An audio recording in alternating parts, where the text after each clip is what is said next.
Everyone, আমি বর্ণালী নিয়ে এসেছি তোমাদের সঙ্গে একটা নতুন ইন্টারেস্টিং ব্লগ ভিডিও নিয়ে। তো কেমন আছো সবাই? আশা করছি সবাই খুব ভালো আছো, আর আমিও খুব ভালো আছি। তো দেখো, আজকে সকাল সকাল আমরা সবাই মিলে গেছিলাম মামা বাড়িতে। কারণ হয়তো তোমরা ভিডিও আর থাম্বনেল দেখে বুঝতেই পেরে গেছো, তাও একবার বলে দিই, আজকে ছিল আমার মামির স্বাদের অনুষ্ঠান। তো আর আমার মামা বাড়ির থেকে আমাদের বাড়ির দূরত্ব ওই 3 মিনিট মতো, যেটা কিনা পায়ে হেঁটেই চলে যাওয়া যায়। তার যাই হোক, তো আমরা চলে গেছিলাম, আর গিয়ে আমি যেতে একটু লেট হয়ে গেছিলো। তারপর গিয়ে দেখলাম কিছুটা অনুষ্ঠান হয়ে গেছে, আর যেটুকুনি বাকি ছিল ভাবলাম সেটুকুই ক্যামেরাবন্দি করে নিই। তো দেখো, তারপর অনেক রিচুয়ালস হচ্ছিলো, স্বাদের তো অনেক নিয়ম থাকে, তো সেগুলো পালন করা হলো। আর আমার মামিতে আমি বলতে গেছি আমার মামির ভাই হবে, সবাই এটাই ভাবছিল। তো ভাইকে নিয়ে সবাই খুব আনন্দ করছিল, মানে আমাদের পরিবারে আসতে চলেছে নতুন একজন সদস্য। তো যাই হোক, মামির জন্য অনেক দারুণ রান্না করা হয়েছে, যেগুলো দেখে তো সব থেকে বেশি থেকে আমাদের পেয়ে গেছে। আর এত সুন্দর গন্ধ বেরিয়েছিল না, কি বলবো। তো রান্নাটা বেসিক্যালি করেছিল আমার মা আর একটা দিদা মিলে। রান্নাটা কিন্তু বেশ ভালো ছিল। আর আজকের মেনুতে কি ছিল, দাঁড়ো তোমাদের সাথেও শেয়ার করি।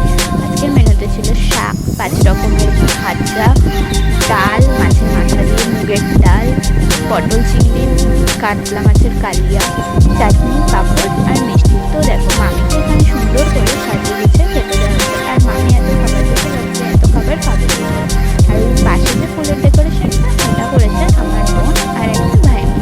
তো দেখো, তারপর এখানেও আবার কিছু রিচুয়ালস ছিল। এখানে দুটো বাচ্চা লাগে, মানে যারা আর কি মামিকে খাইয়ে দেবে, আর মামির থালা থেকেই তাদেরকে একটু একটু করে খেতে হবে।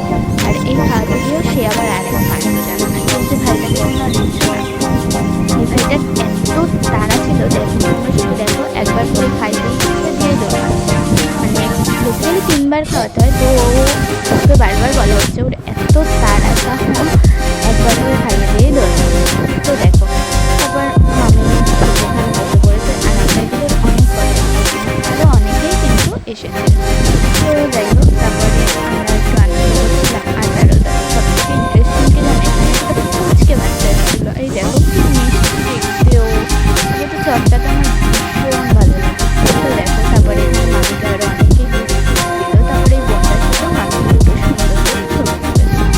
তারপরে এরা এসেছিল, মানে দিদিগুলো। তো দেখো, এরা দিয়েছে একটা সুন্দর ফটো, মামি, মামা আর আমার বোনেরও অনেকগুলো ফটো ছিল। তো এই ফটোটা কিন্তু খুব সুন্দর হয়েছে। দেখো, তোমরাও একবার দেখো, তোমরাও কিন্তু তোমাদের প্রিয় মানুষকে এরকম কিছু গিফট করতেই পারো। তো দেখো, তারপরে এখানে অনেক আনন্দ টানন্দ করলাম আমরা। আর এই দেখো, এখানে সবাই বসে আছে, সবাই মিলে খুব গল্প করছিলাম। তো তারপরে আমরা সবাই মিলে খাওয়া দাওয়া করে নিলাম। আর এখানে আমার বোনকে দেখো, যখন সবাই সবার কাছে ব্যস্ত, ও ভাইকে আদর করছে। তো আজকের ব্লগটা এটুকুনি, কেমন লাগলো কমেন্ট করে জানিও।